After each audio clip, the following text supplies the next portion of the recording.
Goeiedag en welkom by The One. My naam is Altus. Julle sal my vergewe as ek die naweek so 'n bietjie stil was. Ek het 'n klein prinses by my gehad wat my aandag geverg het.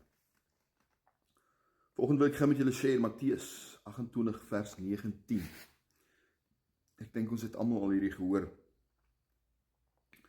Gaan dan heen, maak disippels van al die nasies en doop hulle in die naam van die Vader en die Seun en die Heilige Gees en leer hulle om alles te onderhou wat ek julle beveel het. Ek praat verlede week met 'n pastoorsvriend van my. Hy bel my en hy sê vir my, "Sjoe, Altus, ek is trots op jou." Ek sê, "Wat?" Hy sê, "Nee, hierdie video's wat jy maak, dis absoluut amazing." En hy vertel my hoe hy die week voor dit net 'n preek gegee het oor iets in die lyn van, as daar nou 'n wet moet deurkom wat sê, jy mag glad nie meer oor Jesus praat nie, of jy mag nie meer die gospel share nie, sal jou lewe verander. Jy weet, behalwe nou miskien vir Sondag, waar jy dit nou nie meer kan hoor nie, sal jou lewe verander. En dit het my nog 'n bietjie getref, en ek weet daar so baie van ons en ek was een van julle, wat 'n passiewe Christen is, en jou nie